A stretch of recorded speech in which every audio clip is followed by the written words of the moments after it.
How do you do? I am Paul Garber. It is my privilege to be the Historian Emeritus for the National Air and Space Museum at the Smithsonian Institution in Washington. And I'm pleased to bring you another of the series on the history of flight, part 2 of the Wright Brothers. I want to emphasize the significance of this wonderful photograph. This occasion that you are seeing was the first time in the history of the world that a machine heavier than air, not a balloon, not an airship, heavier than air, carrying a man, had risen from the ground under its own power, had flown forward under control, without reduction of speed, and had landed without wreckage at a point equally as high as that from which it had started. Now, that very excellent definition of what constitutes true flight is the best setting forth of the principles that constitute practical aviation. There are many other persons for whom the first flight was claimed. Oh, Whitehead in Connecticut, Adair in France, Maxim in England, Santos Dumont in Brazil, Jethro in Germany, each one deserving his place. But when you take their claims for the first flight and sift those through that definition, none can equal the qualifications that the Wright brothers did possess, and they remain preeminent as the first to fly. That definition is contained in the first article prepared by Orville and Wilbur Wright. It appeared in the Century magazine for September 1908 and is an excellent article for all of you to read. You will enjoy it. You will benefit from it, as I did. There were 4 flights made that day of December 17, 1903. The first, with Orville at the controls, was for 12 seconds, a distance of about 120 feet, 10 feet per second. The second by Wilbur, about 175 feet. The third by Orville, the brothers alternating, was a similar distance. But the fourth by Wilbur was 852 feet in 59 seconds. He really got up and flew that thing. But in the landing, which was abrupt, nobody had ever flown an airplane before. There were no books on this, no training lessons. They had to teach themselves. And each flight ended as a wingtip would touch some little bit of ground. But in that landing by Wilbur, there was some damage. And they took the aircraft back to the hangar, and there had taken off the front elevator member, and were going to repair it. Now, the wind was very strong that day, 27 miles an hour. And as they were talking about the flight and working on this repair, the wind got under those wings, and all of a sudden the aircraft was raised up and then over and then over and over and over, just like a box kite with a broken string. And it was impossible to repair it at that time, so the brothers decided to pack up and go on home in time for Christmas. But first, they wanted to send a telegram to their father. In fact, they'd planned to fill the gasoline tank all the way and fly over to the telegraph station. But they walked over, and there they did send this telegram. Success. 4 flights Thursday morning, all against a 21-mile wind, actually 27. Started from the level with engine power alone, average speed through the air 31 miles. Longest 57 seconds, really 59. Informed the press, home Christmas, signed by Orville Wright. Well, the telegrapher had mixed up a couple of figures there, but when the father received this, he gave it to his daughter and said, hurry on down to the newspaper and tell them this wonderful news. Well, the Dayton Journal had but recently heard about some flights made by a Zeppelin airship from Friedrichshafen to Stuttgart, or some 60 miles or so, and he thought, well, what does a 57-second flight got to do with anything of importance? And so the Dayton Journal had nothing at all. In fact, well, the Virginian Pilot newspaper did have a very flamboyant article, quite incorrect, but that was copied here and there, came out of the New York Herald about a month later, and a very flamboyant description of things that just could not be. Said the flight had been for 3 miles, and this picture shows a propeller underneath to push it up. But even so, it was publicity. And yet, then it subsided, and the world forgot all about Wilbur and Orville Wright. Well, they no longer had the need, you see, for the high hills and the strong winds and the soft sand there at Kitty Hawk. And so, near their home in Dayton, Ohio, they obtained the use of a field about 7 miles away called Huffman's Prairie. Now, Wilbur made this sketch several years later to show some friends where it was. And you see that large oval there with a hangar up there at the top. And there was a streetcar line that ran on one side of the field and a public road on the other. Persons who say the Wright brothers practiced in private just didn't realize the facts.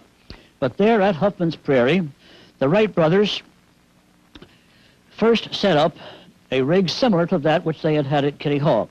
That is the long rail for takeoff. And yet, in the summertime, you see the air doesn't have the buoyancy, doesn't have the depth, the body, as it does in the winter. So summer air didn't have the same strength. And thus the Wright brothers decided they needed more push to get off the ground. So they contrived a catapult. Now over here at the right, you see that tower. That tower had a weight that was pulled up to the top. I can show that better in a drawing. And thank you. Here at the top of the tower was that heavy weight, and then a line on that weight went up to the top over a pulley, down that front leg, way over here to your left, over the end of the track where there was another pulley, and then the line went to the front of the airplane. Then you see when the weight came down, the airplane was pulled forward and thus into the air. Now that was first tried on September the 4th of 1904. There's Wilbur up there attaching the fittings for the pulley tackle, and there's the heavy weight there on the ground. Now, actually, this picture was taken a few years later, but it shows what I'm trying to illustrate. The use of this catapult for takeoff. We all know today you've got to have more gun to get off the ground than you do to stay up there. So in 1904, they made 105 flights, the longest over 5 minutes. That was on September 20, when for the first time they flew out and back. Now these others I spoke of, these other experimenters over there in Europe, they'd made little bounces off the ground, but in a straight line. But the Wright brothers there on September 20 flew out and back in big circles and in figure eights, gaining good control of this aircraft. The next year, 1905, they flew for more than half an hour, a flight of 24.2 miles in 38.5 minutes. This was such an excellent accomplishment that the Wright brothers then wrote to the War Department and said, well, we've perfected an airplane that we'd like to demonstrate to you. We think it has military possibilities. We'd be very pleased to show it to you. The War Department paid no attention, just sent them a form letter saying that, well, it wasn't at all helpful, just saying that demonstrations had to be given. The Wright brothers had already asked for that. But here, they did receive their patent in 1906. They'd applied for it in 1903. And this patent is another thing I want to emphasize to you. This was not merely a patent for lift. Aircraft had been lifting since the first kite 3,000 years ago. Things had been steering since the Chinese put a rudder on a boat, maybe another 3,000 before that. But the patent of the Wright brothers was for the combination of balance, lateral balance, and the control of yaw. Yaw is that tendency of an aircraft to sort of slew around in flight. But by the addition of that rear vertical surface and the manipulation in connection with lateral balance, the Wright brothers did develop the basic elements of true flight. It's interesting to see what the rest of the world is trying to do during this period. There was Vuya of Bulgaria, who had made this very interesting aircraft. This is preserved today in the French Musée de l'Air at Chalimoudan in France. You should go over there and see it. It has an Antoinette engine, and it barely skipped along the ground. Maybe the tracks got a bit light. Here is Ellehammer in Denmark. And this, rose about a foot and flew about 100 feet, but it was tethered to a post so that some of that lift could have been centrifugal. Then there was Alberto Santos Dumont of Brazil. He was in France, and he, as you see, rose, a bit and went about 80-some feet, and then later on went about 200 feet. These were the first flights officially witnessed by representatives of the Fédération Aéronautique Internationale in Paris, and thus Santos-Dumont is often credited as the first to fly. But it was not until the end of 1907, as you see here, that anyone else flew an airplane as much as a minute. And yet the Wright brothers had flown more than half an hour back there in 1905. Now the efforts with the War Department continued to be frustrating. The Wright brothers had hoped that our own country would be interested, but there was very little response. In the meanwhile, other countries were becoming interested. Russia and France and England and Germany. And so in 1907, Wilbur went to France and tried to make some arrangements for demonstrations. Then Orville followed and tried to help with these. Then Orville was asked by Wilbur to prepare one of their airplanes for demonstrations abroad, but it just lay in customs while all of these negotiations were going forward. But now, in the meanwhile, there was a plan to have a meeting of all the navies of the world down at Hampton Roads.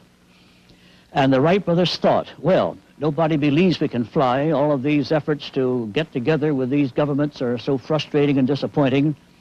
Let's go back to Kitty Hawk, they said. Let's put floats on our aircraft and see if we can't fly off Albemarle Sound, and then we'll fly over those vessels, and certainly the fleets of the world will be impressively convinced that an airplane does exist and that we can fly it. Well, they never did complete this experiment. Here you see them on the Miami River near Dayton. They had, incidentally, I want to emphasize that they used hydrofoils on those floats. Now, you think hydrofoils are new? Well, they were invented in 1905 by Forlanini in Italy. But the Wright brothers here, just 2 or 3 years later, had learned about them and put them on these floats. They got some lift. But they gave up these experiments before they were completed because France did show some positive interest. But the Wright brothers hadn't flown since 1905. So they went back to Kitty Hawk. And there, this photograph, quite retouched, was taken by Jimmy Hare of Collier's Magazine. And the article by Byron Newton described how these Wright brothers actually did fly. Those reporters lay there sort of in ambush. The Wright brothers knew they were there, but the reporters didn't know the Wright brothers did. And they took this picture, and they made this drawing, which shows that for the first time they were sitting up. And there, also for the first time, is a passenger carried in an airplane. The passenger is Charlie Furness, one of the Wright brothers' mechanics. And these flights were very helpful in regaining their skill, teaching a new method of control. You recall that previously they had lain prone. And so with this new experience, this new practice, Wilbur then went to France. He got that airplane out of customs, which Orville had sent over the previous year, and he had this shed constructed for him. Mr. Hart O'Berg was his very good friend over there, and this shed was much like the one he'd had at Kitty Hawk, the one out at Huffman's Prairie, and Wilbur lived in that shed. He didn't go at home to some hotel at night. He lived there. He had his galley over there in the corner. He had a bunk, some kind of a canvas bed, and he lived and worked and lived until he got the job finished. But in the meanwhile, these French thought that he was just bluffing. They thought, well, look at all the wonderful flights that our persons have made, and yet this Wilbur Wright is just a bluffer. So this was called Le Bluffeur. And there were other criticisms that were not at all complimentary. But Wilbur kept on working, and then came the day when he brought the aircraft completed, repaired, ready to fly. I said repaired because there had been some damage to it while it was in customs. Orville later thought somebody had gotten into that box and was responsible for the damage that Wilbur complained about in the packing. But here is the aircraft repaired, brought out, the rear rudder put on, the front elevator put on, all ready for these demonstrations. Now, these were to take place at Le Mans. Le Mans is about 30 miles, I was told, outside of Paris. Later, they went down to Pau, which was a warmer section of that country. But here's Wilbur. He's got those beams, those 2x4s, maybe that's a 2x6, that he's going to lay in a line for that launching track. And then he's going to climb up there in the tower, make that all rigged up, get that ready for the weight. Here he is fixing up the lines by which the aircraft is to be catapulted into the air. And then the aircraft was brought out, placed upon the track. There it is being moved out. Now we have a wonderful motion picture here, the first ever made of an airplane in flight. And I'm so pleased that through the help of National Archives and this wonderful crew here in the Navy, the two Jims, that we can show it to you. There's Wilbur putting a wheel under that wing, a wheel under the other wing, and thus it is just rolled over the ground. Those wheels were just for temporary use. Now here's a working party. In fact, persons later considered it a great honor to help pull that weight up. There's a passenger seated, because you see Wilbur was going to take passengers over there also and teach persons to fly, starting the engine by getting those propellers on compression, and then down she goes, and there goes the weight, and there goes the aircraft, and into the air. There were hundreds, thousands of persons came to see these flights. These were astounding. They were the greatest news of the day, just as later on we had the news of the trip up there to the moon. And these flights, about 35 miles an hour. Well, a short film, but very impressive, and I'm so glad we had it. Now, the first of Wilbur's passengers was Mr. Zenz, a noted balloonist of that time. Interesting to look at that control. Wilbur's left hand controls the front elevator. His right hand controls the rudder when he pulls it back and forth, and then controls the wing warping as he moves the lever from side to side. No safety belts, just sort of sit there and hope you're kept in by the wind pressure, then off into the air. Now, Mrs. Hartoberg is said to be the first woman ever to fly in an airplane. She was the wife of the man who had made the arrangements for Wilbur over there in France. I want to call the ladies' attention to that very modest bit there. This line has been tied around her dress at the ankles. It was just terrible back in 1908 to show an ankle. Later on, when I became a little older, why, ankles were no longer a mystery. But in those days, women were a bit more modest. And again, you see the method of control with Wilbur's hands. She made a flight that she enjoyed a great deal. And as Wilbur continued to fly, this news came to the ears of royalty. Now, you always hear about a royal command requiring a person to go to see that royal person. But here's the King of Spain coming there to France to see Wilbur. The King of Spain there at the right with the hat on, very interested in all that he was witnessing. Wilbur was showing him how the engine operated, how the controls were working, and the king wanted to take a flight. In fact, he got as far as that front seat. But about that time, the Queen said no. So poor Alphonse never got his flight. And yet he was so impressed, as was the King Edward of England, who also saw the Wright brothers fly, and the King of Italy, as you'll learn when I give the next part of this story. So, in the meanwhile, now, James Gordon Bennett, the editor of the New York Herald, had originated a number of prizes for competitions in transportation. The James Gordon Bennett Balloon Prize was won by Frank Lom, whom you see there at the left. He was Lieutenant Frank Lom, United States Army, Cavalry. His companion was Major Hersey, and they did win that first James Gordon Bennett race. But in the meanwhile, Frank Lom and his father were learning about the work of the Wright brothers. And it was so impressive to them. They were so proud of these Americans. And so they interceded with Theodore Roosevelt and urged that the Wright brothers be permitted to demonstrate their airplane in America, even though the War Department had not shown the interest. So Theodore Roosevelt directed his Secretary of War to get on the beam. Specifications were written, and bids were let out. In fact, 41 persons responded. They thought the Wrights would be the only one, but 41 persons responded at various prices, one of $1 million. Well, the Wright brothers bid $25,000, and the contract was awarded to them. So then, Orville was to give those demonstrations at Fort Myer, while Wilbur was giving his demonstrations in France. And here is one of those specifications being fulfilled, that the airplane had to be sufficiently portable to be carried from one place to another on an ordinary Army wagon. There's Orville on the running board of that car. The craft is coming up the hill there at Fort Myer, and then was to go across the drill field, where at that time, as you'll see, the Army was experimenting with balloons. In fact, the Army had used balloons as far back as the Civil War.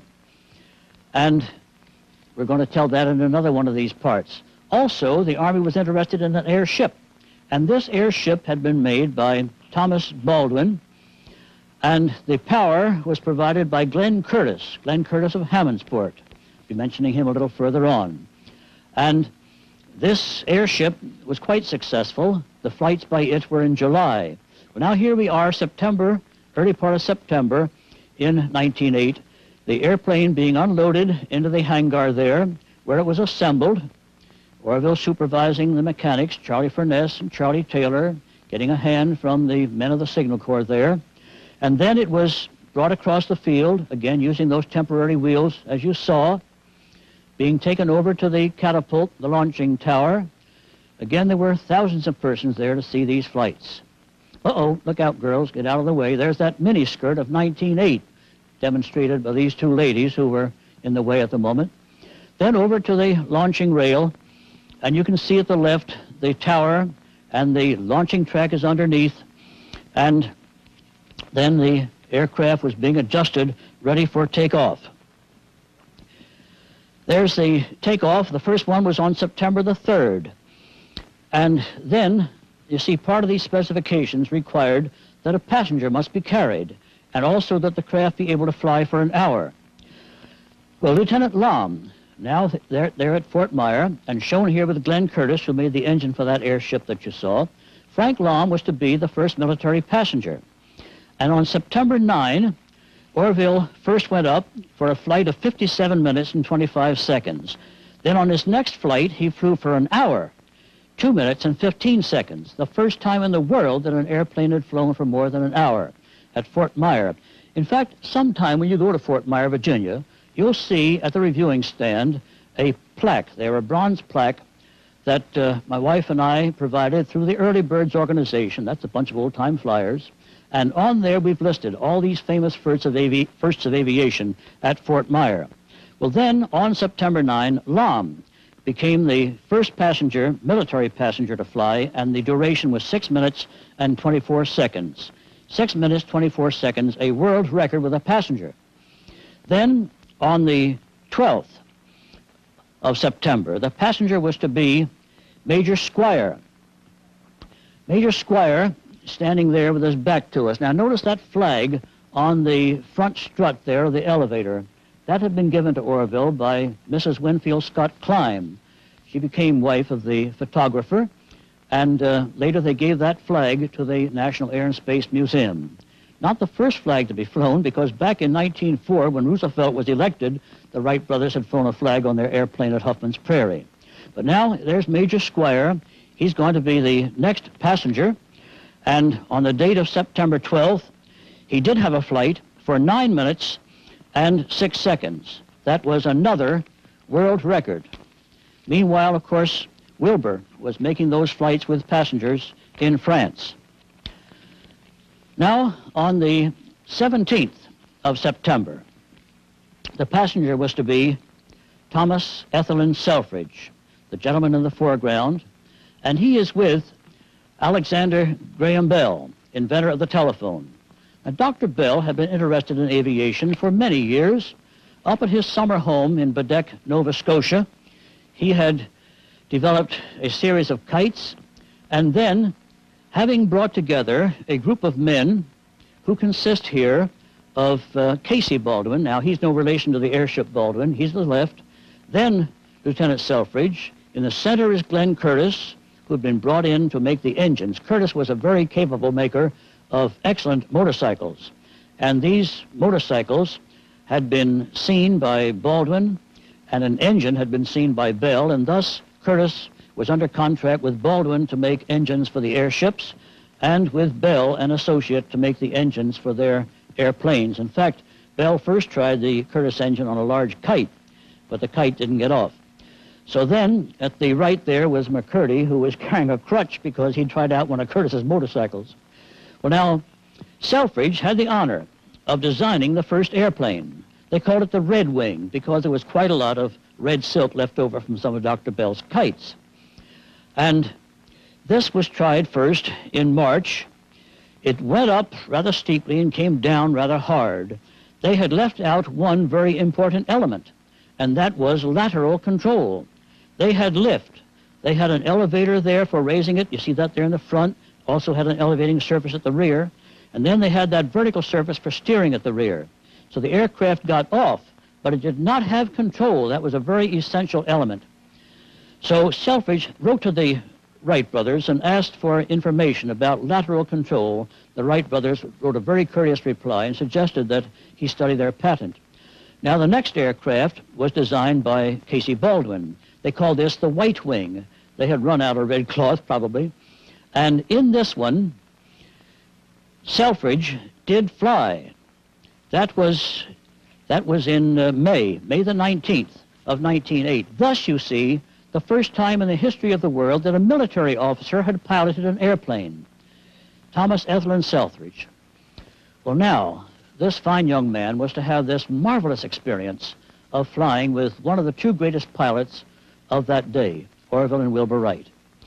This picture was taken by Carl Claudy, a Masonic friend of mine, and Carl told me, as he gave it to me, he said, when I snapped this picture, Selfridge called to me, "Look out, Carl, we're just about to take off." Well, they did. The weight dropped, the rope pulled, they went forward and into the air. Well, they'd made 4 circuits of the field and were just about at this point over that hangar there in the corner when, as Orville later said, he heard a clickety-clacketing sound. And he glanced back hurriedly. He saw that something had broken. Well, a piece of propeller had broken. Later it was picked up, found there on the ground, and you see from that piece of propeller how it had struck a wire, and if we can have just a little bit of the top of it there, you'll see where the wire had gouged into it. Well, as the propeller broke the wire, pulled the wire loose from that connection. And, of course, this happened so fast, much faster than I can describe it. But it pulled that wire loose. Now, that wire led over to the vertical rudder at the back. And without the tension of that wire, that rudder lay over and became a horizontal surface and nosed the craft over into a crash. September 17, 1908. Now, in that crash, Orville was badly injured. And, he suffered injuries to his hip and ribs. In fact, for the rest of his life, he suffered from that. He recovered in about 7 weeks. But Selfridge had sustained a concussion. He never regained consciousness, and he died in 2 hours. Selfridge thus became the first sacrifice to powered aviation. Such a sad paradox that the first military officer to fly should be the first military officer to give his life for aviation. Had he lived, no doubt the whole science of flight would have benefited. Very fine young man. He's buried now over in Arlington, Virginia, in the National Cemetery there. I often go over there to visit his grave. In fact, the early birds think of that place as sort of a shrine of aviation. And we can regret his death, and yet we are so grateful for his life, because he, certainly while he lived, did advance aviation a great deal. Aviation has had its losses and its great gains, and we of the public are those who benefit from the progress that has been made. Thanks to Orville and Wilbur Wright, we do have the beginnings of flight and great advancements in progress as our story continues. You'll recall that when we were previously together, I was telling you about Thomas Ethelyn Selfridge, the first man who died in an airplane crash, September 17, 1908. Flying as a passenger with Orville Wright at Fort Myer, Virginia, September 17, 1908, Selfridge suffered a concussion in the crash of the Wright airplane. He died about 2 hours later. He is buried in the National Cemetery at Arlington, Virginia, within a short distance of the place where the airplane fell. This monument was erected by his family. As I visit his grave in that beautiful cemetery where many of our national heroes and some of my dear friends are lying, I realize that death is an inevitable adventure that all of us must come to someday. But it is what we accomplish while we are living that matters. And surely Thomas Selfridge had a wonderful career. Born in California in 1882, He graduated from West Point in 1903. As I told you in our previous program, he became, on May 19, 1908, the first military officer in the world to pilot an airplane. He also learned to pilot the Signal Corps No. 1, our Army's first dirigible airship. The tablet on his monument reads, First Lieutenant Thomas E. Selfridge, 1st Regiment, Field Artillery, U.S. Army, killed in the service of the United States in an aerodrome accident, September 17, 1908, aged 26. Following the crash, Orville Wright was in the hospital at Fort Myer for 7 weeks, then recuperated further at home in Dayton, Ohio. Meanwhile, in France, Wilbur demonstrated with convincing capability that the unfortunate crash at Fort Myer had not been due to any aerodynamic fault of the airplane. The one he was flying was similar to that which Orville had flown at Fort Myer. Just 4 days after his brother's accident, Wilbur, flying alone, made a world's duration record of 1 hour, 7 minutes, and 24 seconds. Then followed 4 successive world record flights with passengers, the longest being for 1 hour, 9 minutes, and 45 1/5 seconds. On December 18, he made a flight record alone of 1 hour and 54 minutes and an altitude record of about 377 feet.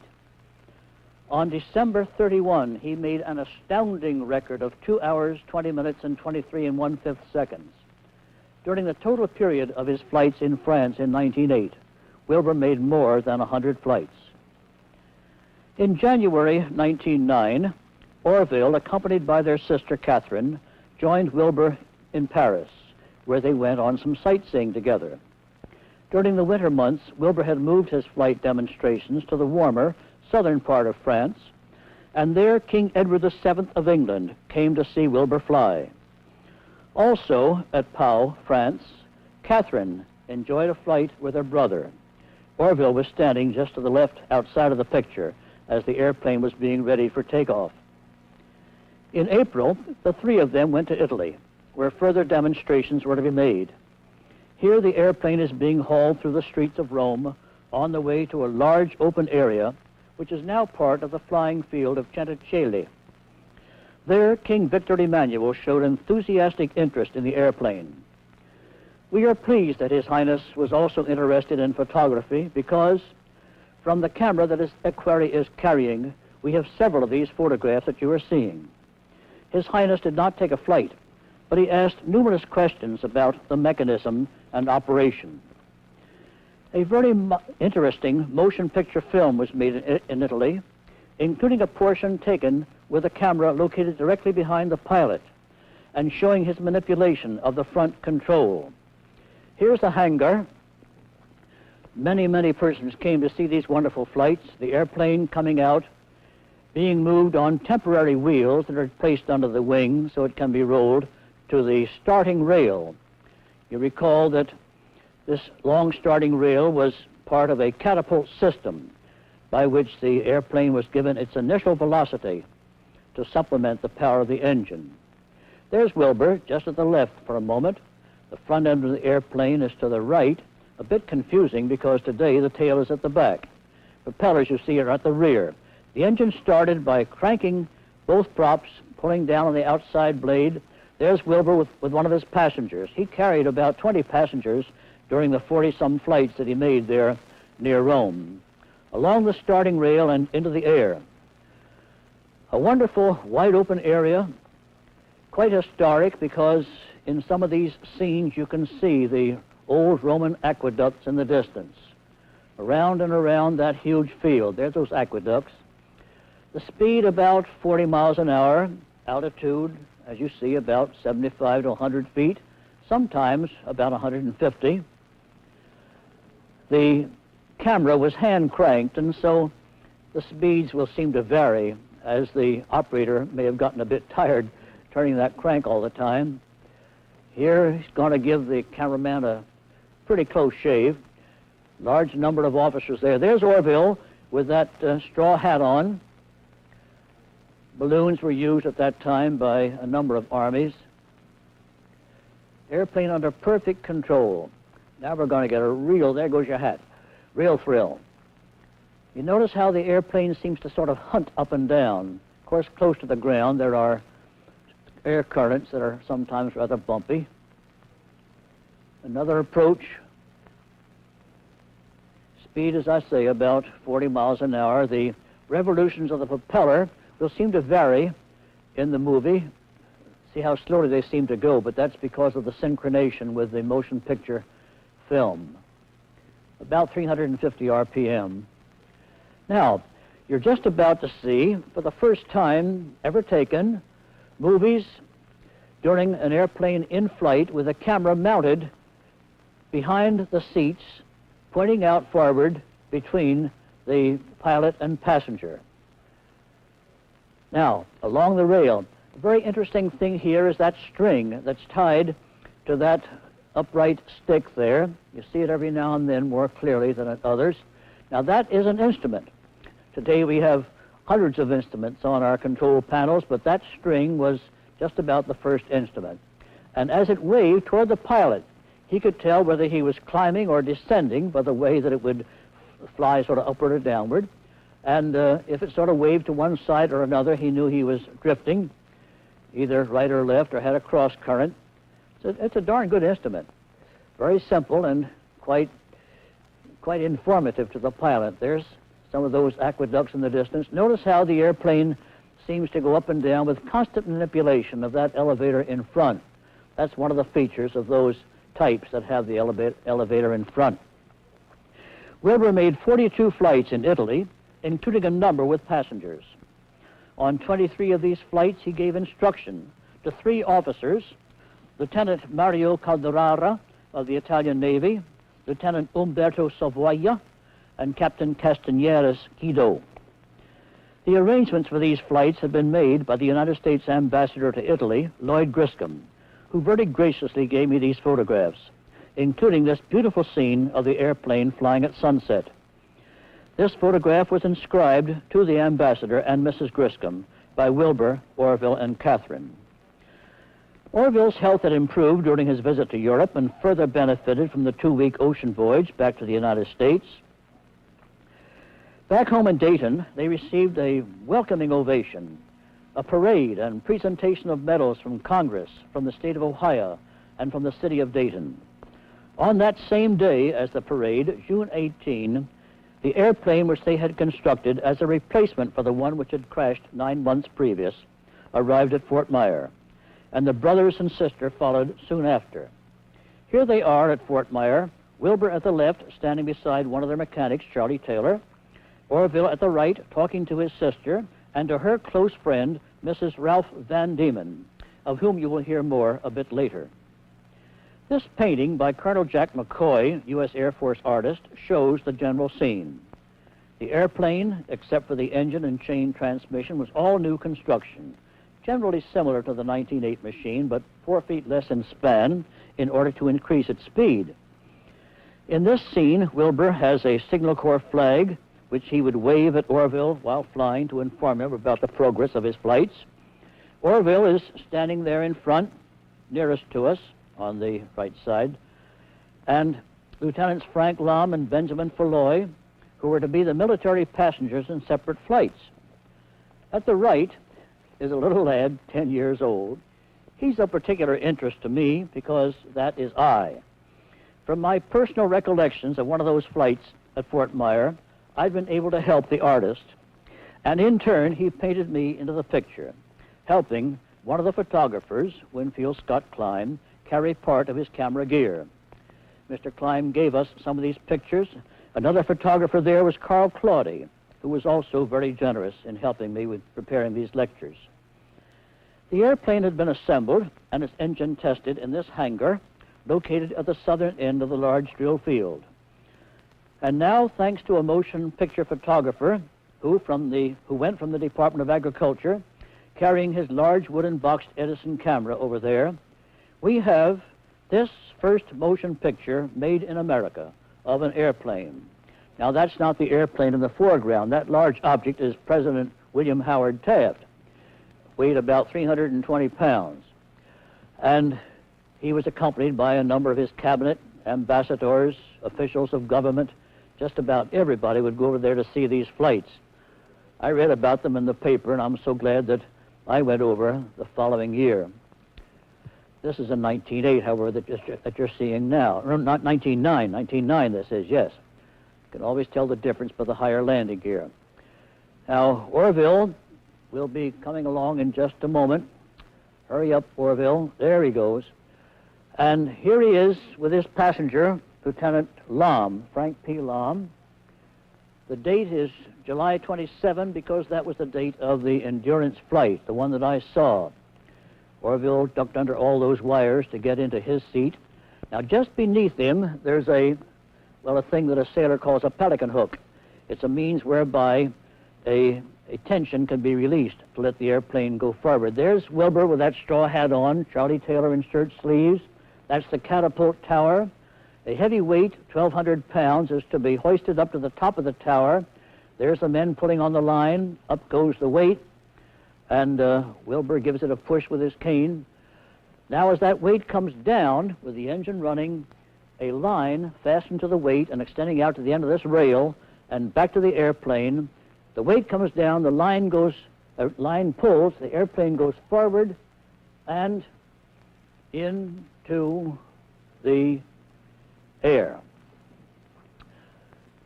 The flights were made around the field. Orville had said that that was quite the smallest field he'd ever flown in. Of course, down there at Kitty Hawk, they had all the Atlantic seaboard, and out in Ohio, they had the whole flat state. But here, they were limited on one side by a cemetery wall, not a very cheerful barrier, and then the horse stables for the artillery and cavalry were over there on the right side, as you see. Speed, about 40 miles an hour. Propeller RPMs about 350, similar to the airplane flown by Wilbur in France and in Italy. The method of landing was to reach overhead and pull a wire which stopped the compression of the engine, and then you sort of skid on in to a landing. The duration flight was made, as I say, on the 27th of July. That was the flight which I saw. Lieutenant Frank P. Lom was the passenger. They circled the field 79.5 times at a maximum height of 150 feet.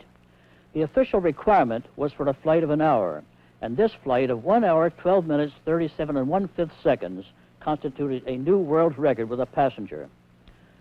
For the speed test, held on July 30, the passenger was Lieutenant Benjamin Falloy, who had surveyed a 5-mile course extending from Fort Myer to Alexandria, Virginia.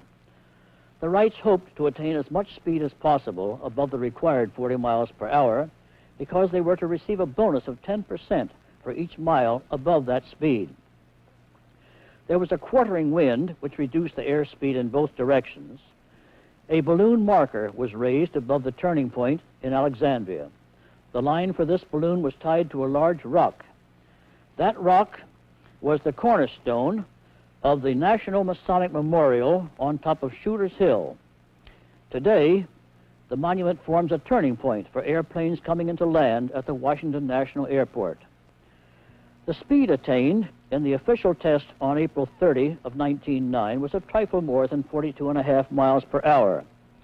The Signal Corps did not allow for the fraction, and on the basis of the original contract price of $25,000, the brothers received an extra $5,000. By the middle of August, Orville was aboard ship for Europe. There he gave demonstrations in Germany to officials of the German government. He carried passengers, gave instructions to several army officers. On October 2nd, his passenger was the Crown Prince.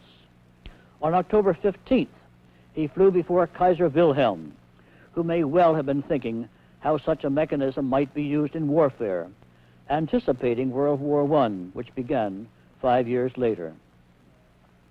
Meanwhile, the Hudson-Fulton Exposition opened in New York City, commemorating the trips up the river by Hendrik Hudson in 1607 and Fulton 2 centuries later. A modern contrast was to be demonstrations of an airplane over the river at Manhattan. Governor's Island was the takeoff area. and in this hangar, Wilbur assembled his airplane. Here he is adjusting one of the propellers. Because he was to fly above the water and wanted some way of floating in the event of an engine failure, he fastened a canoe between the skids. The airplane was towed out to the launching rail by a detail of soldiers from the Army post. On September 29, Wilbur made a spectacular flight around the Statue of Liberty. And on October 4, now there's that Statue of Liberty picture. That's faked, obviously, because I couldn't find one with a canoe in it. But I assure you he carried the canoe on the official flight. The route that was the most famous of those flights there at Manhattan is shown in this slide. The route extended from Governor's Island above the river as far as Grant's Tomb in Upper Manhattan and returned. The view of the airplane in flight that you see here was made by a passenger on a ferry boat. Here the skyline of skyscrapers forms the background, and here is the return flight. More than 1 million New Yorkers thus got their first view of an airplane flying. The distance over the water was 21 miles. Wilbur had planned a flight over the city itself, but a cylinder head damage canceled further demonstrations there.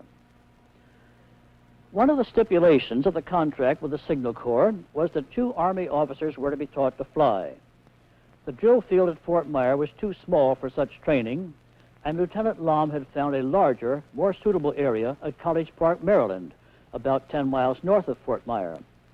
A temporary hangar was built there, and Wilbur arrived October 5.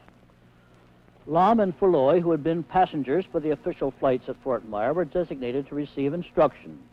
But Falloy was sent to Europe to attend an international Congress of Aeronautics at Nancy, France. So Second Lieutenant Frederick E. Humphreys of the Corps of Engineers was chosen alternate. Here, Wilbur is checking the engine, and here he is with Lomb standing in front, and the taller Humphreys at the right. Their instruction began October 8, I should say, with training periods of about 5 minutes each. The pupils were taught how to start the engine by pulling down on the outer blades of the propellers. Both students made good progress, and on October 26, each soloed. Humphrey first for 13 minutes, followed by Lomb for 40 minutes. Thereafter, the flights of both students were to increase their skill and confidence. Lieutenant Falloy returned from France to College Park on April 20, hoping to receive training. He had 3 instruction flights from Wilbur and several more from Humphreys, but did not solo at that time. A flight on October 27 is particularly noteworthy. Early that morning, Mrs. Ralph Van Diemen, a friend of Catherine Wright, was taken for a flight by Wilbur. She thus became the first woman in America to fly in an airplane. On November 3rd, Lomb carried his first passenger, a close friend, Lieutenant George Cook Sweet, who thus became the first United States naval officer to fly in a heavier-than-air craft. 2 days later, during a turn in the air, the left wing struck the ground, and there was some damage caused, so the flights at College Park ended at that time.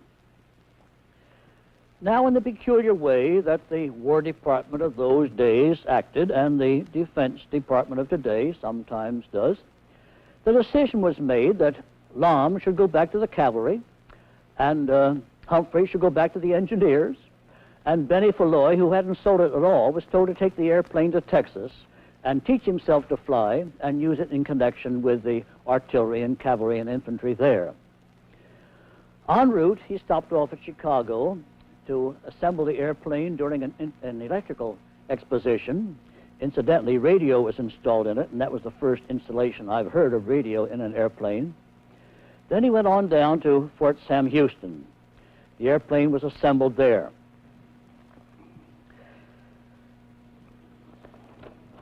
By the end of February, the airplane was ready for test, the catapult tower and the track laid out.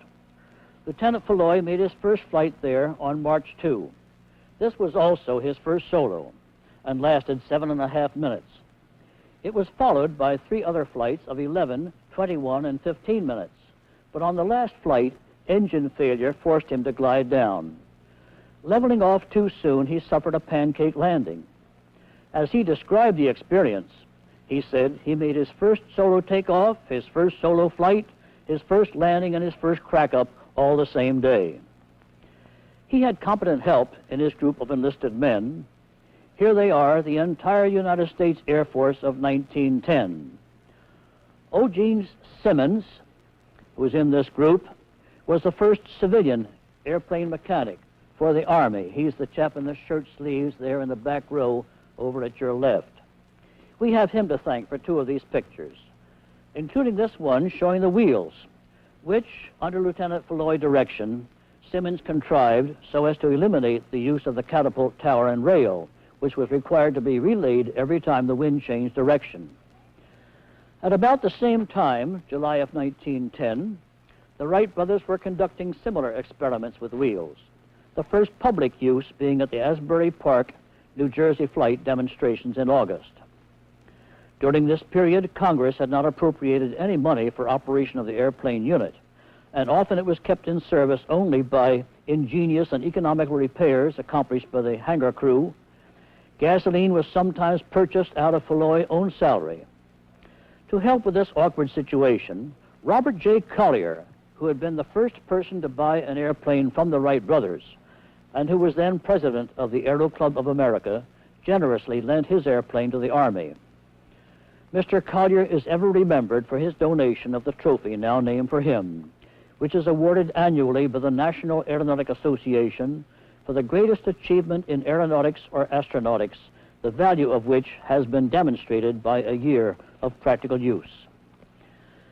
The Collier airplane differed from the Signal Corps No. 1 airplane in the location of its elevator and in the method of control. Here it is with its handling crew. The Wright Company sent one of its commercial pilots, Philip Parmalee, to assist Lieutenant Floyd in adjusting to the new machine. On one occasion, Floyd was forced to make a landing on a company street and narrowly missed the tent of Captain Douglas MacArthur, later the renowned general, hero of both World Wars and the Korean War. In 1911, the Army decided to send old No. 1 back to the Wright factory for a general overhaul and the incorporation of features which had been developed since its original manufacture. But meanwhile, at the Smithsonian, they had been trying to obtain an example of the Wright airplane for exhibition in the National Museum. Because the original Wright Flyer of 1903 had not been repaired following its damage by the wind after its fourth flight on December 17, 1903, and because the Wright military flyer was already government property and had acquired notable individual fame, the decision was reached by the Army to transfer it to the museum. There it can be seen today, unchanged since its original installation. The Wright factory, established in 1909 in Dayton, Ohio, was by this time very active in the production of airplanes. In the wood shop, selected ash was cut to size and length for the spars, and choice straight-grain spruce was sawn and planed into strips and blocks to form the ribs, and into longer pieces from which the struts and braces and outer booms were formed. The wings were sewn at first from muslin, but by late 1910, a rubberized cotton was found to be impermeable to air and resistant to dampness. At first, the wing covering was single-surfaced with sleeves for the ribs, but by 1911, the wings were double-surfaced. The fabric was applied diagonally to give extra bracing against twisting. The Wrights designed and made the engines for their airplanes, the type used in 1910-11 having 4 upright cylinders developing about 30 horsepower. The Type A airplane with the elevator in front had by this time been replaced by the Type B. Its elevator was at the rear, and better stabilization resulted. Here is a Type B being assembled on the shop floor. Also in 1910 and continuing throughout the period of the Wright Company until 1916, schools were established in Dayton, in Montgomery, Alabama during the winter months, and on Long Island. The first student to solo was Walter Brookins, who continued to be one of the most skillful of the Wright pilots.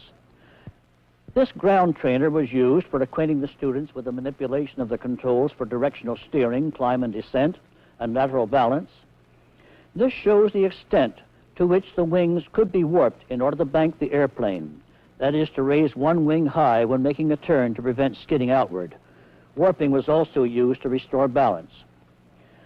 Meanwhile, by midsummer of 1909, a remarkable demonstration occurred which drew the attention of the world, momentarily at least, away from the accomplishments of the Wright brothers.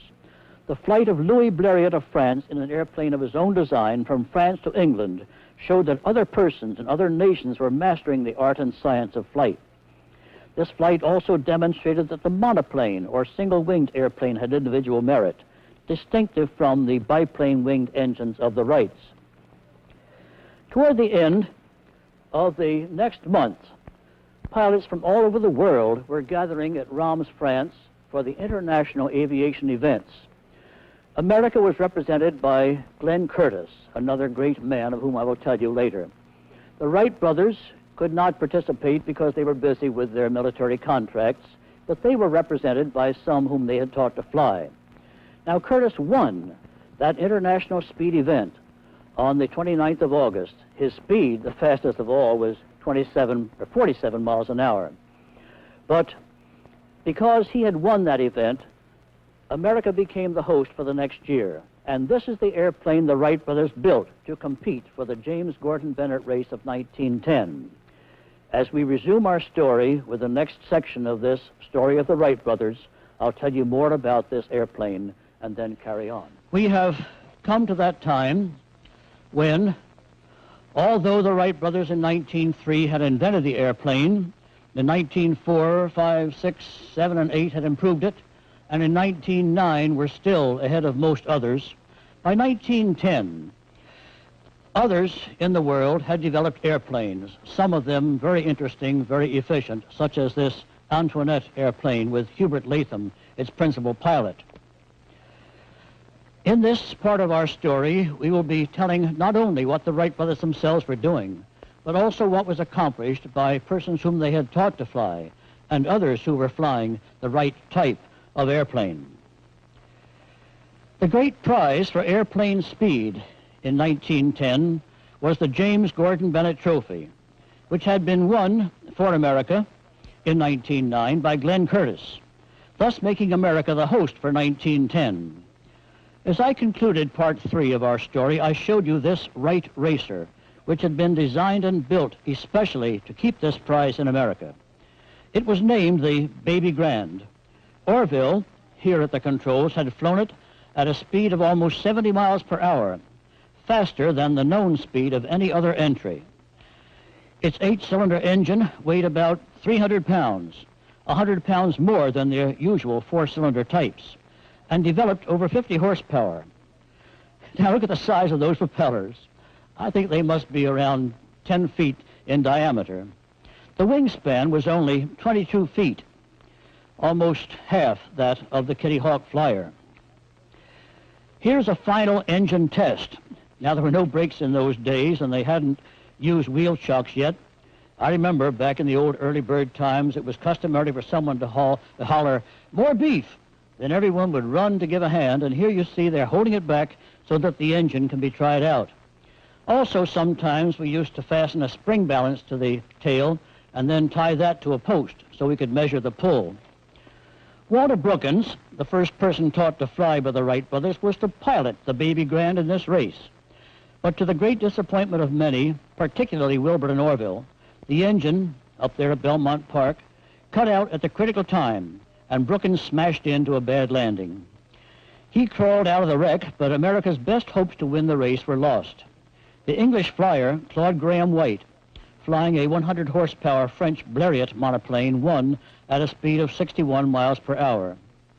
There were a total of 9 entrants from 3 nations, America, England, and France.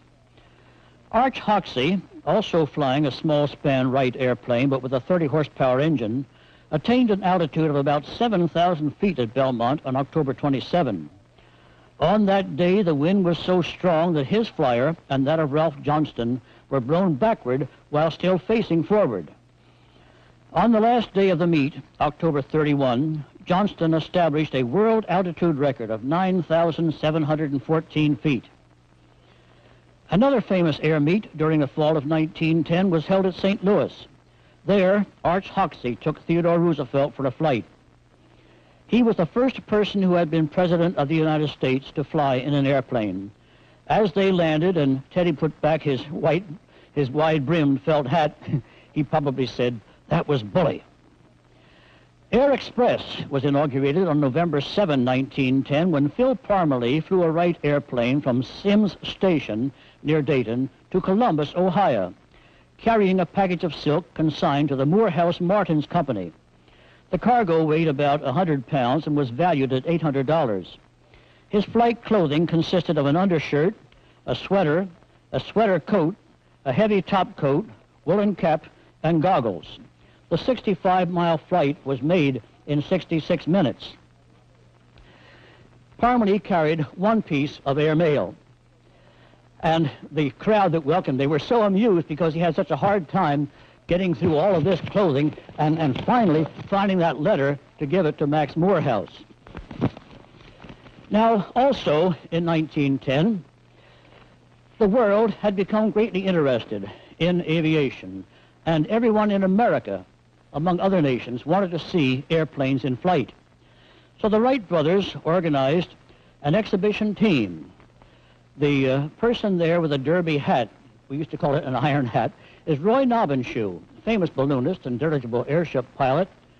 He headed up the team, and Parmalee, we just met, he's there at the left. There's Walter Brookins at the right. There were many persons in that team. Now, Frank Coffin was another member of that team. There he is with Wilbur being at the right, another iron hat. Frank was a very capable pilot, but also there at the Wright School in Dayton, he was in charge of instruction. He's given to the museum the sheets that were used at that time to tabulate the accomplishments of the pilots. I hope we can raise this picture a bit and see those high-button shoes. Those are a classic thing of those days. I remember how proud I was of mine. It took me quite a while to button them up with my mother's old-fashioned button hook.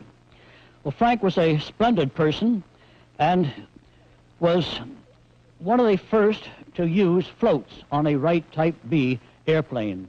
This remarkable picture was taken in February of 1912. He was flying at New York, and he would have to somehow, you see that tugboat has made a path through the ice. He took off by dodging these cakes of ice and flew over part of the city and also flew over the Statue of Liberty, taking some photographs of it at the time. Another pilot of Wright-type planes was George Gray, who made numerous exhibition flights in the Middle Atlantic states, particularly in Virginia. Later, when he was a pilot in World War I, he was so very proud of this license in which he could show that he'd learned to fly on Wright Brothers airplanes. I knew most of these men. I value my friendship with them. I wish I could tell more about the wonderful early bird friends that I have. There's an organization, you know, of the old-timers, the early birds. It was my privilege to be the recent president of it. Now, there were some girls who learned to fly, also of the Wright planes. There's Catherine Stinson, standing with her Wright plane. She learned to fly at Chicago and was taught to fly by Max Lilly. She thrilled many crowds in those cities over which she flew. Her sister, Marjorie, was also famous. They taught their brother, Eddie Stinson, to fly. Another brother, Jack, was also a pilot and maintained a flight school on Long Island. During World War I, Marjorie trained many Canadian pilots who fought in that war. Ruth Law was another girl flyer who learned the right system of control.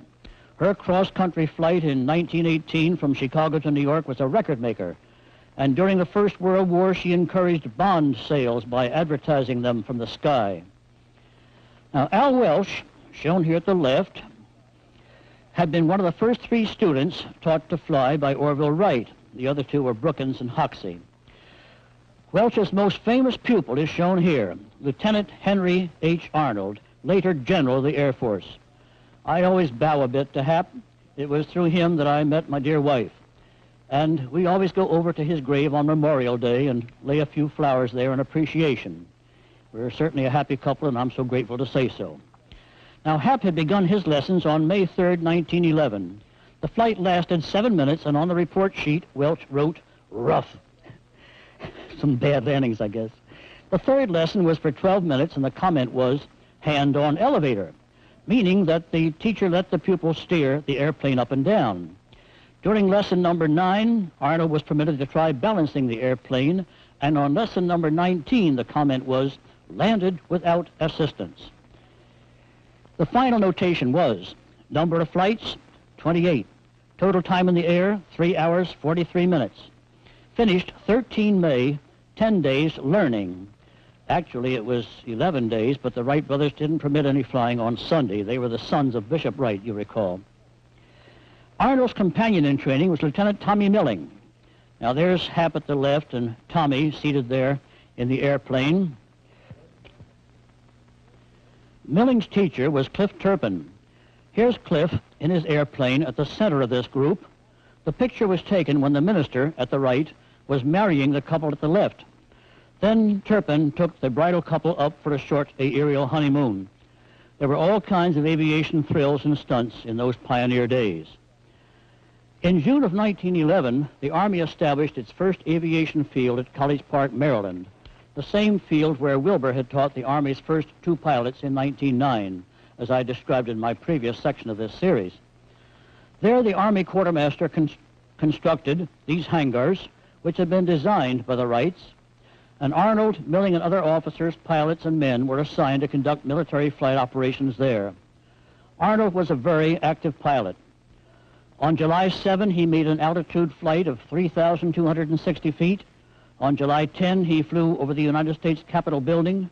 On July 18, he climbed to 4,167 feet. And on August 21, he made a cross-country flight of 42 miles to Frederick, Maryland. By this time, an increase of appropriations for aeronautics to $125,000 for the fiscal year 1912 had permitted the purchase of several airplanes of both the Wright and Curtiss types.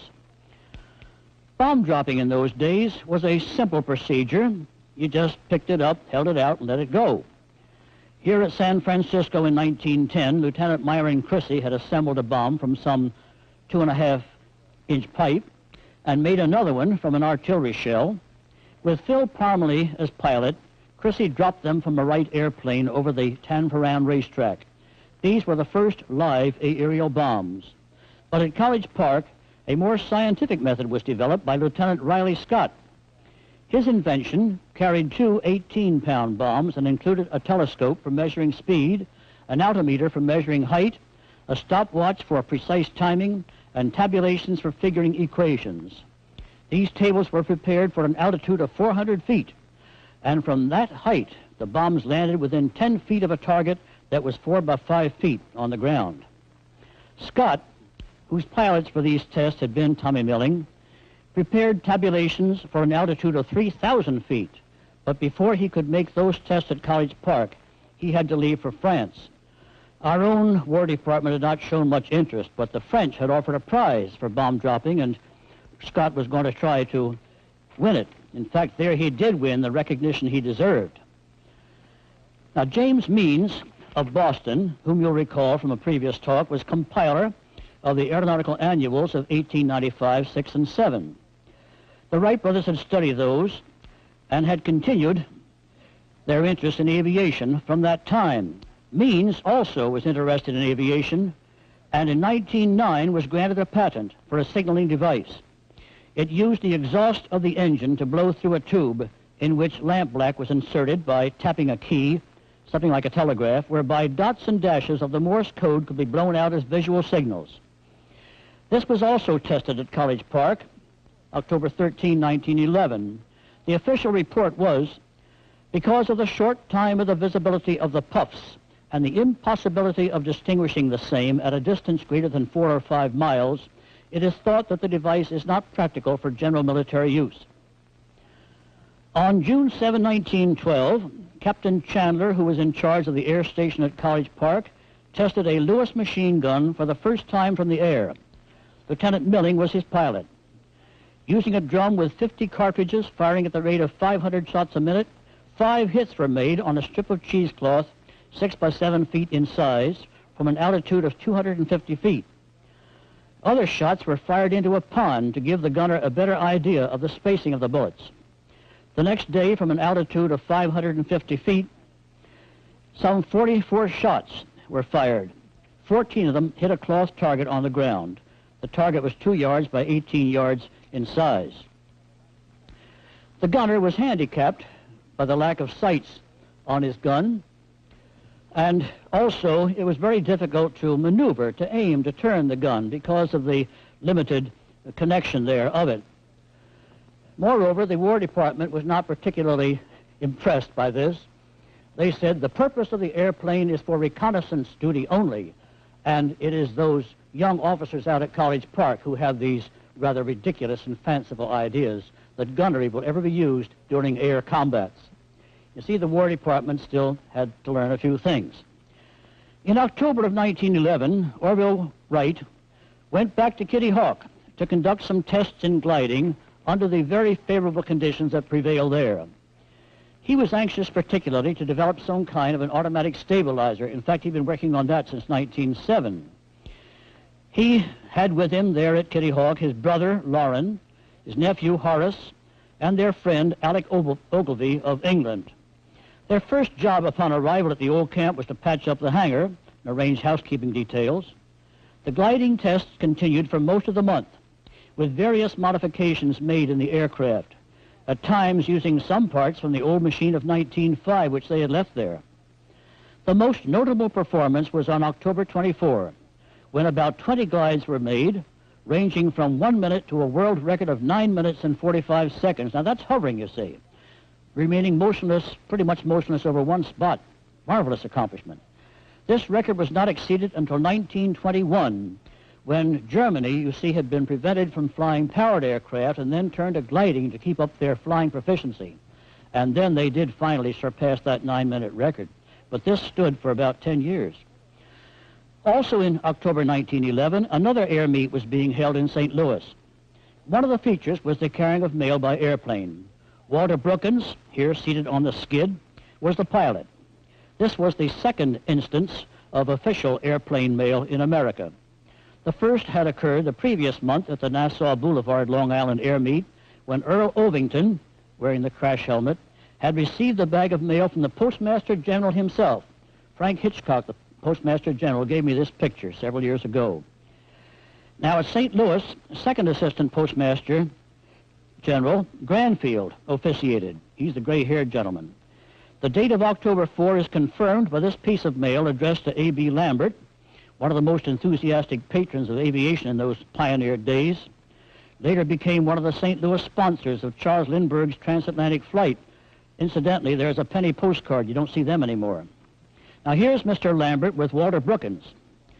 One of the most notable pilots of Wright airplanes on cross-country flights was Harry Atwood. His world record accomplishment for 1911 was from St. Louis to New York City, a distance of 1,266 miles, made with 19 intermediate stops in 12 days. A Wright Type B, made by the Burgess Company under license, was used and required no major repairs en route. It was the same airplane he had used in a flight from Boston to Atlantic City, New Jersey. Soon after that flight, Atwood learned that the Aero Club of Washington had awarded him its gold medal. The Aero Club of America also recognized that flight. The medal was to be presented by the President of the United States, then William Howard Taft. To receive it, Atwood flew to Washington and landed on the southern lawn of the White House, believe it or not. When I told one of our president's helicopter pilots about this flight and this landing, the helicopter pilot refused to believe it until I showed him this picture. He thought only helicopters could sit down in the backyard of the White House. Then when I said that Atwood took off from the same limited space after receiving the medal, as verified by this photograph, the president's pilot finally gave in, but he pointed out that the trees were not as tall then as they are now. But the greatest flight of 1911, and in fact one of the most notable of all time, was accomplished by this pilot, Calbraith Perry Rogers. He loved to fly and he loved a cigar too. He not only exceeded Atwood's distance record, but became the first person to fly an airplane all the way from coast to coast across the United States of America. Rogers was the descendant of famous Americans. His father was a captain in the United States Army and fought in the Indian Wars. Rogers' great-grandfather was Commodore Matthew Calbraith Perry, who had sailed his squadron into Japanese waters, inviting that nation to engage in commerce with America back in the 1860s. Rogers' granduncle was Captain Oliver Hazard Perry, hero of the Battle of Lake Erie in the War of 1812. Cal had hoped to be a naval officer, but was prevented by an air condition. Becoming interested in aviation when he visited his cousin, John Rogers of the Navy, while that officer was detailed to the Wright School for flight instruction, Cal decided to also take lessons. He soloed in the remarkable time of 90 minutes instruction. He attracted national attention 2 months later during the 9-day air meet held in Chicago when he won the award for the most time in the air, flying every day for a total of 27 hours. Now, back in those romantic days of the early birds, there were various prizes offered for flights from one city to another. Remember that Curtis got the one from Albany to New York, and then Hamilton got the one from New York to Philadelphia in return. But then William Randolph Hearst of the Hearst newspapers was going to clobber all those lesser prizes of around $5,000 and $10,000 with a $50,000 prize. Now, $50,000 was a heck of a lot of money then. It still is to a museum curator, I assure you. But $50,000 for the first flight from coast to coast, all the way in either direction. It had to be done, however, in 30 days. Now, Cal Rogers was among those who were determined to win that prize. The others, they cracked up or gave up, but he kept on. He took off from Sheepshead Bay, Long Island, on 17 September, from Sheepshead Bay, Long Island. His airplane was a Wright type EX, single-seated with a 35-horsepower four-cylinder engine. He flew right over New York City. Now, can you imagine sitting on a board seat, no safety belt, your feet stick out on a little piece of about 2x2, or less than that, wood, to brace your feet on. You look down at all those skyscrapers reaching up at you. He flew right over New York City, but then he spotted on the New Jersey tracks this white-painted car. Now, that says Vin Fizz. Vin Fizz was a drink, now not Gin Fizz, Vin Fizz was a drink sold for 5 cents, put out by the Armour Company, who were meat packers, so I don't know what they put in the drink. They said it had grapes in it. But they were paying part of his expenses, $5 a mile. And this was one of a train of cars. This had his spare parts in it, had another airplane, had a spare engine. His wife was in there. I didn't mean to say she was a spare part. No, she rode in the Pullman car. It was also a diner. There was this train that accompanied him. And sometimes he'd catch up to the train, sometimes the train would catch up to him.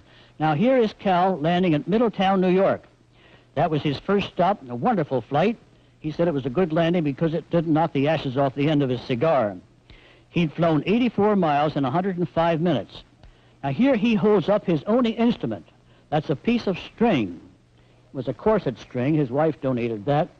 But that was fastened to a wire in front of him, and it would wave at him. And if it waved to right or left, he knew that he was drifting side to side. If it waved up or down, he knew that he was climbing or descending. It's a very good instrument, but that's all he had. No compass at all.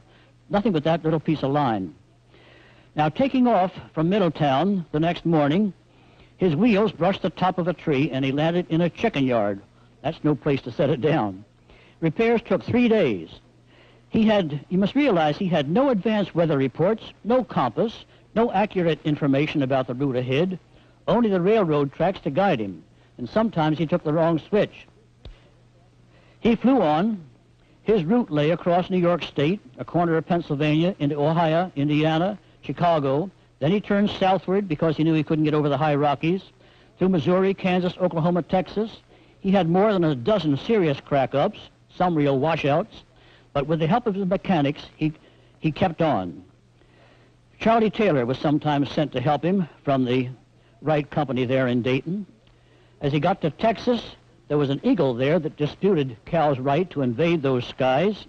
Also in Texas, he met Bob Fowler, who was trying to win the Hearst Prize by flying from California to the East Coast.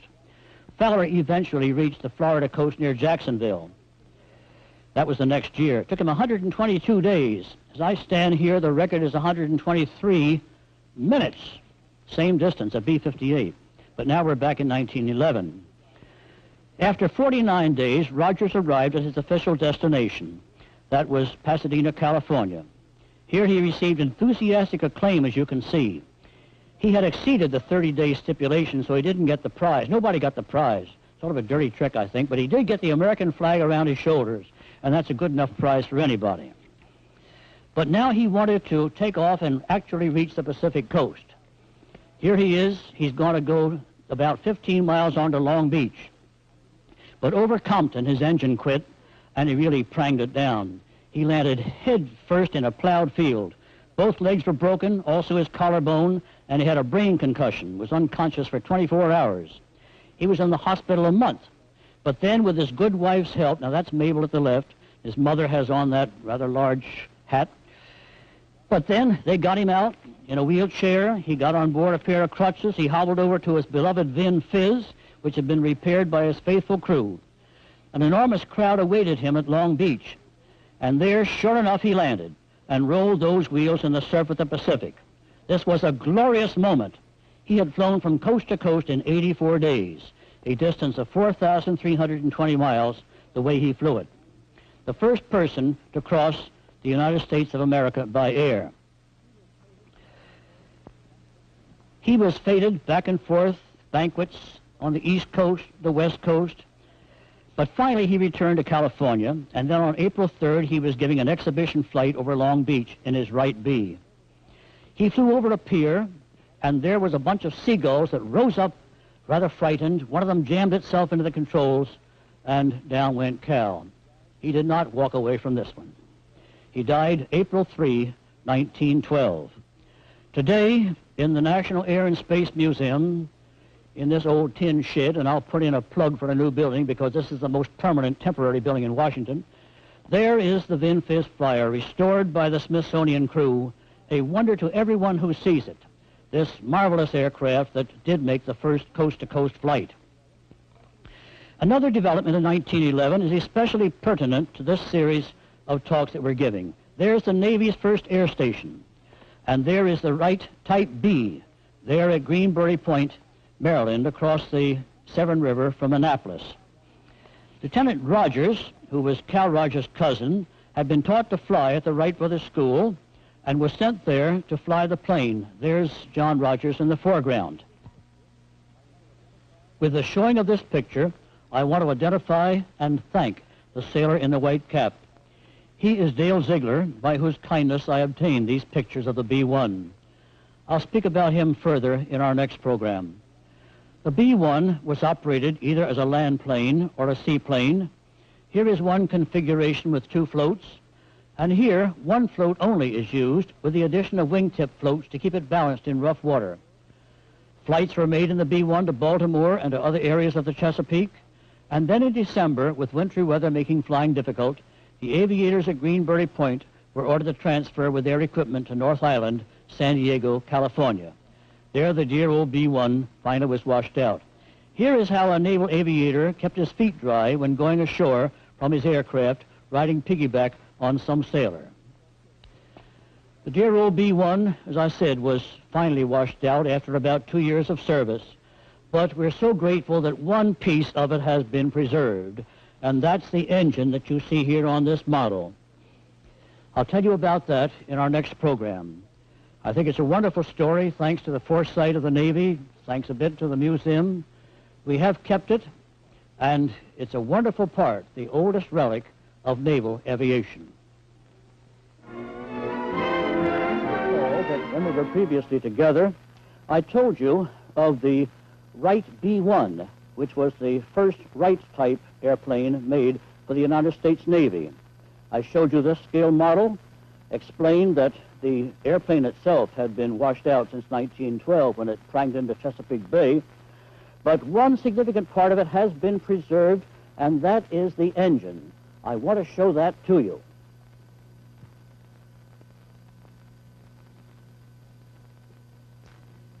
This is the oldest relic of United States naval aviation.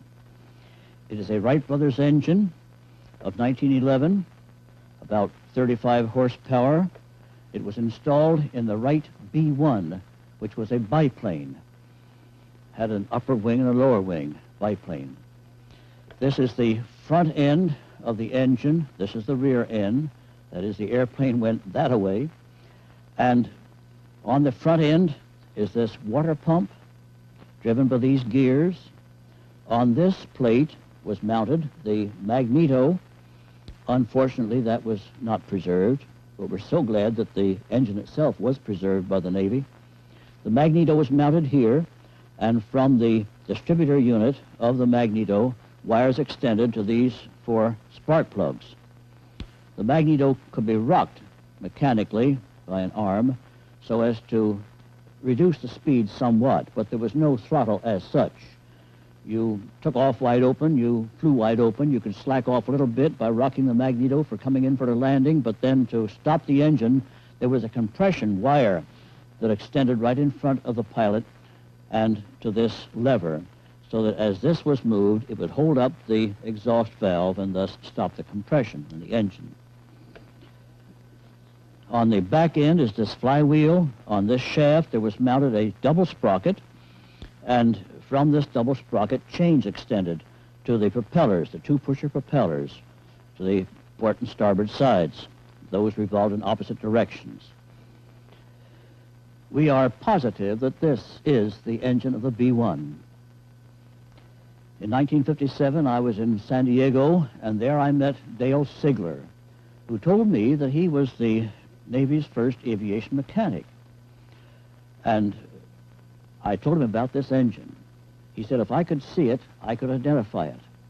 So he was brought to Washington, shown the engine. He said, yes, that is the engine of the B-1, because when I was working as a mechanic at the Navy's first air station, which was Greenbury Point, Maryland, across the Severn River from the Naval Academy, I put this patch on the crankcase.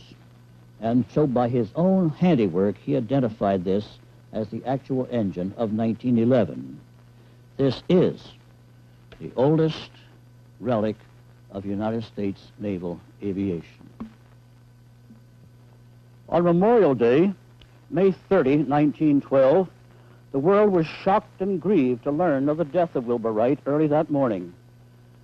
It was known that he had contracted a severe case of typhoid fever, but reports led his friends to believe that he was recovering. But he suffered a relapse and died peacefully at home in Dayton, Ohio.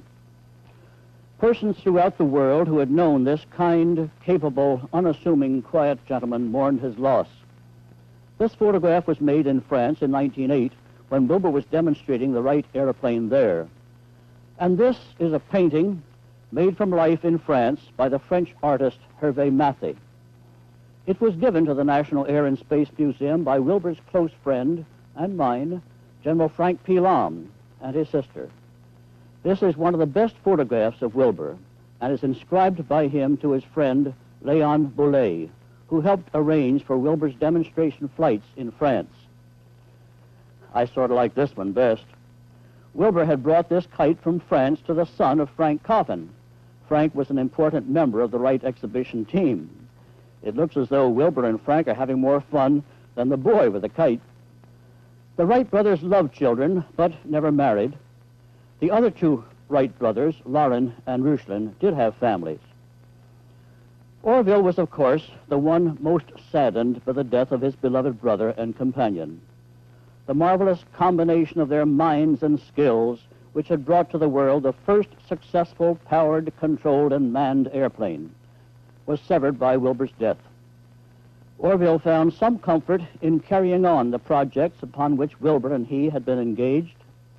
Orville was a superb pilot, and the exhilaration of flying helped to ease his sorrow. This airplane is one of the Wright racing and exhibition types. It was known as the Roadster, sometimes abbreviated as the R.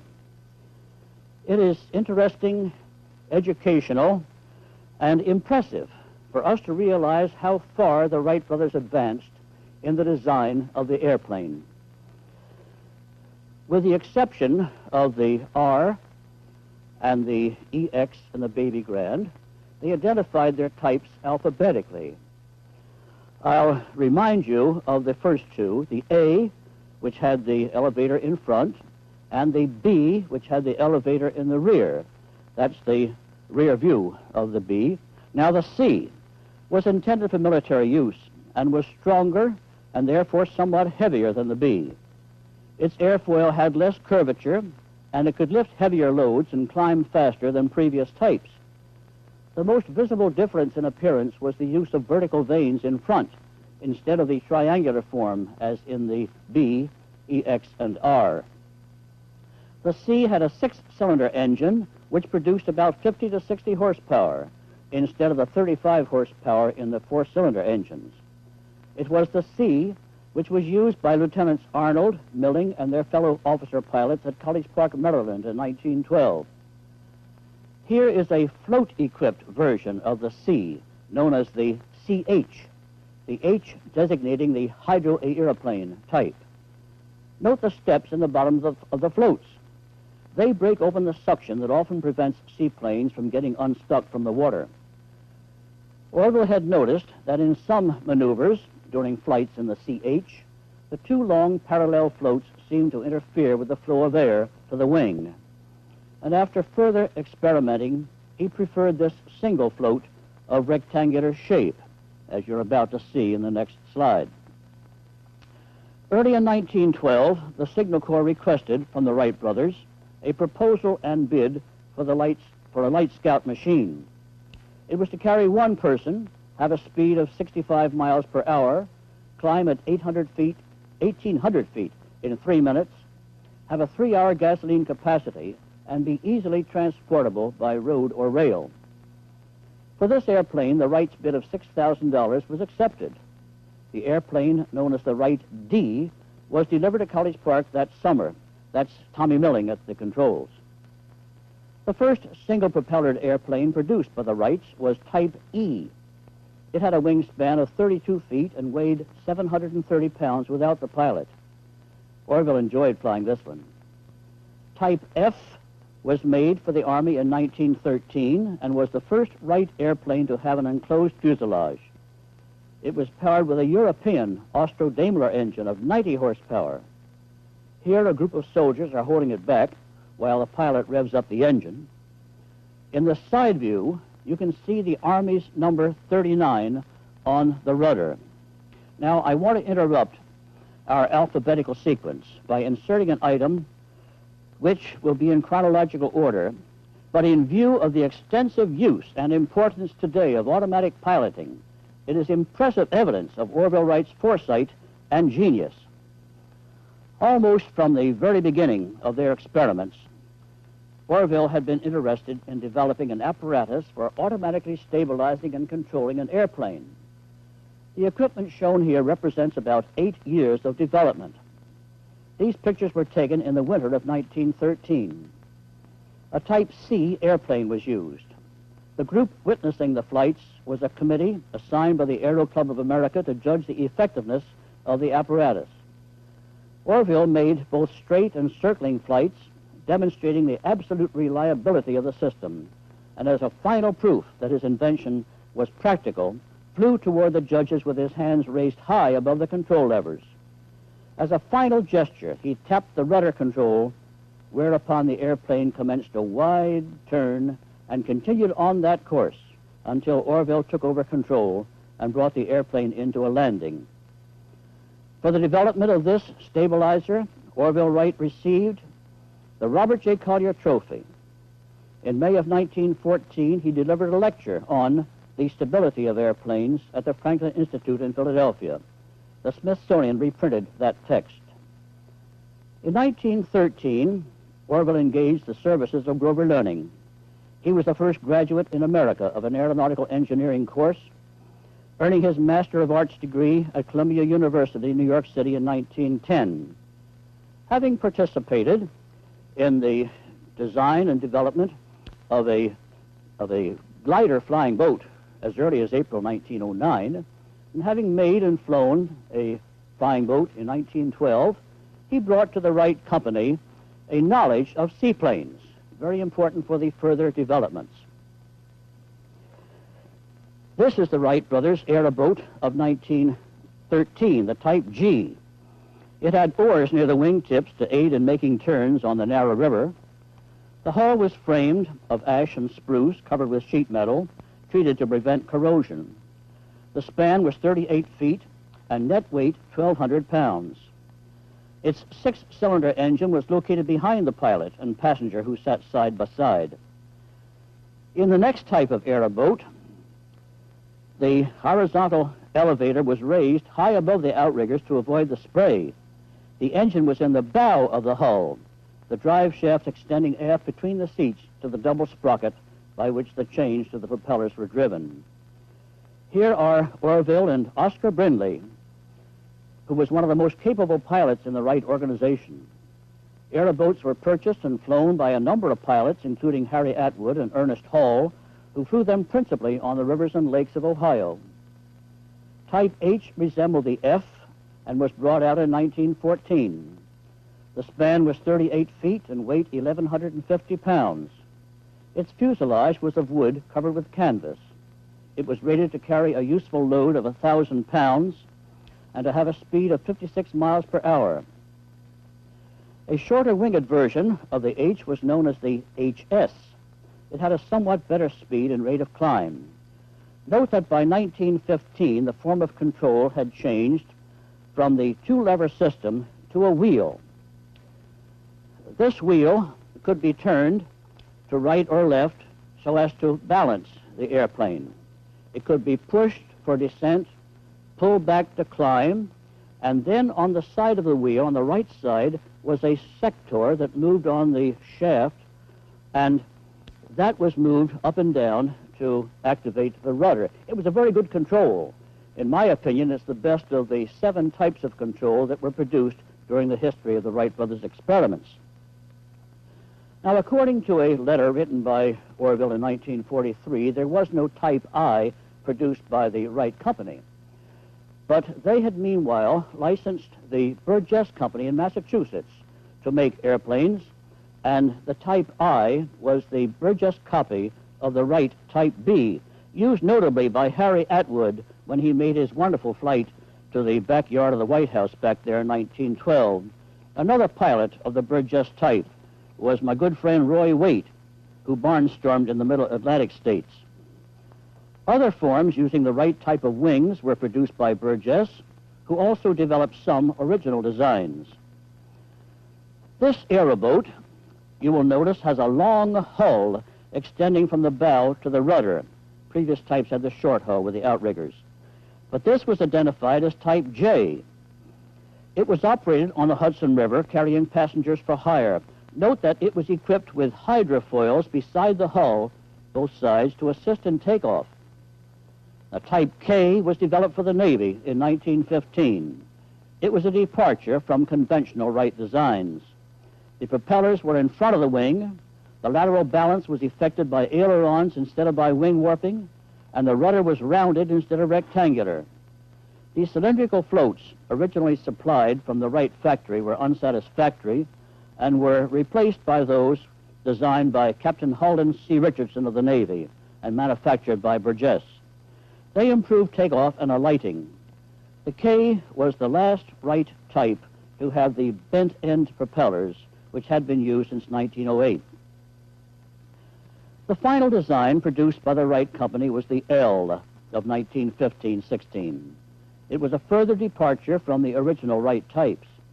It had a single propeller in front of a covered fuselage with a cockpit behind the wing. It had ailerons and wheel control. The speed range was 25 to 80 miles per hour and climb about 650 feet per minute. It was intended to meet military requirements for high-speed scouting, but as you see, it was very much below the performance of types then being used in the European War. That war had been raging for 2 years, and under the pressure of combat, a number of advanced designs had been developed. By the time the L was produced, Orville Wright's active direction of the original Wright Company became terminated. With the war in Europe intensifying, some American manufacturers received contracts for military supplies. The financiers and businessmen who had taken over operation of the Wright Company arranged a merger with a firm established by Glenn Martin. That's Martin there in the picture with Orville.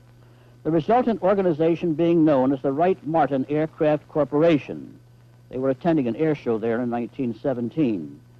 One of the principal undertakings of the new corporation was to obtain rights to manufacture the French Hispano-Suiza engines, which were urgently needed for British and French fighter airplanes. They obtained the facilities of the former Simplex Automobile Company, which was up there in New Jersey. And not only did they make good copies of the French engine, but also they improved the manufacturing methods. Early in 1917, Orville served as consulting engineer to a new organization there in Dayton called the Dayton Airplane Company. They established a flying field for training on the outskirts of the city, and they developed a very good trainer, which was called the FS, because it flew successfully first shot. That was a really good ship. It had the Hispano engine of 150 horsepower there in the nose. With the entry of America into the war, April 6, 1917, the Dayton Wright Airplane Company was formed in that city, and Orville Wright became a director. Their first contract was for training planes, but following the decision of an official aircraft board that the British de Havilland IV airplane was the type that America should produce in quantity for combat service, the Dayton Wright Airplane Company received a contract to build 4,000 of them. An interior view shows the intensive production underway. And here we see a vast number of fuselages awaiting their wings before shipment overseas. These airplanes were powered with the Liberty engine, that dear thing I love so much, 400 horsepower, which was one of the major productions by America in World War I. Here is Orville Wright with the company's chief pilot, Howard Reinhardt, following a flight in the de Havilland IV. This airplane is now preserved by the National Air and Space Museum. A very significant and little-known development in World War I by America was the design and production of guided missiles, and in that project, Orville Wright had a vital part. Working with a group of engineers and manufacturers, including Boss Kettering, Virginius Clark, Harold Morehouse, and others, Orville participated prominently in the design of the wings, propeller, and other components. The Dayton Wright Messenger served as a manned airplane for testing the guided missiles. It had some qualities also as a private sport plane. It tested the De Palma engine.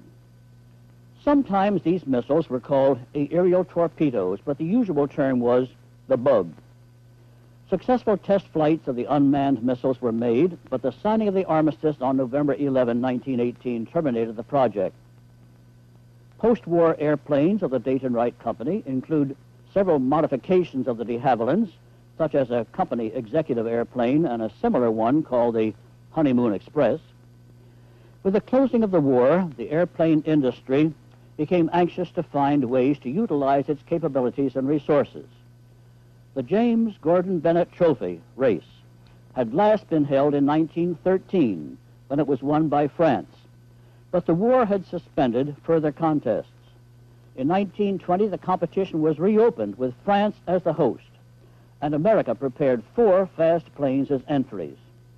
This one carried the hopes of the Dayton Wright Company. Orville Wright was much interested in it, and apparently made wind tunnel studies of the design. I saw that model up at the Franklin Institute. This type was known as the RB-1, named for Reinhardt and Bowman of the Dayton Wright Company, who are here standing beside their entry. It was powered with a 6-cylinder, 250-horsepower Hall-Scott or Liberty engine. Its wing could be varied in airfoil curvature. The landing gear was retractable. The cockpit was enclosed. The estimated speed was above 200 miles per hour. But regrettably, in the race, it did not perform at its best. A broken rudder cable necessitated the forced landing, and the pilot, Howard Reinhardt, realized that it was out of the race. Sadie Lecoin, in a French Newport, won at an average speed of 168.5 miles per hour. Thus, with its 3rd consecutive win, France kept the trophy. The last airplane to be designed by Orville Wright was named with his initials, the OW. It was a 3 or 4 place cabin plane, here shown during its construction with part of the wing uncovered. The engine was a Wright Hispano of 150 horsepower. Benny Whalen, who had learned to fly at the Wright School, was its principal pilot. I again thank him for these photographs as I show them to you. Although no longer engaged in the production of aircraft, Orville retained a keen interest in aviation. Here he is, soon after World War I, with America's ace of aces, Eddie Rickenbacker, and Major Rudolph Schroeder, renowned test pilot, who was affectionately called Shorty, being about 6'5".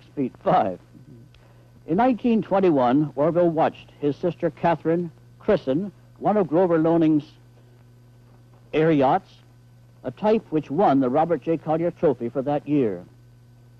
In 1926, Orville was present with that same trophy was presented to Albert Reed for development of a metal propeller. At the left is Godfrey Cabot, then head of the National Aeronautic Association. General James Fauché was chief of the Army Air Service next to him. Orville is standing beside Mr. Reed. After the war, the Wright-Martin Aircraft Corporation had been reorganized, becoming the Wright Aeronautical Corporation. Some of their most successful engines were designed by Charles Lawrence. Thus, the name Wright was often linked with various airplanes, which used this corporation's engines. But Orville had nothing to do with their design. Here's the Wright Balanka airplane, which was such a sensation at the 1925 National Air Races where I photographed it. It was the forerunner of the Balanka transatlantic airplanes, which thrilled the sensation-loving public in the latter 1920s. Remember the Columbia. The Wright Whirlwind engine, which was an outstanding factor in the success of Charles Lindbergh's flight from New York to Paris, May 21, 1927, further perpetuated the name of Wright. Following Lindbergh's return to America and his receptions in Washington, New York, and St. Louis, his next wish was to pay his respects to the surviving brother of the two who first gave powered and controlled wings to mankind. The world record altitude flight of Apollo Suchek of our Navy on May 8, 1929, when he climbed to 39,140 feet, was in a Wright Apache airplane produced by the Wright Aeronautical Corporation, but powered with an engine made by Pratt & Whitney. A year later, Suchek set a new record of 43,166 feet with the same airplane. The Apache was one of the last types to carry the name Wright. Further examples of Orville Wright's continuing interest in aeronautical events and progress is his attendance at the International Aeronautic Conference that was held in 1928 in Washington. He is at the left. The group includes Henry Ford, Charles Lindbergh, Bill McCracken, A.P. Warner, and others.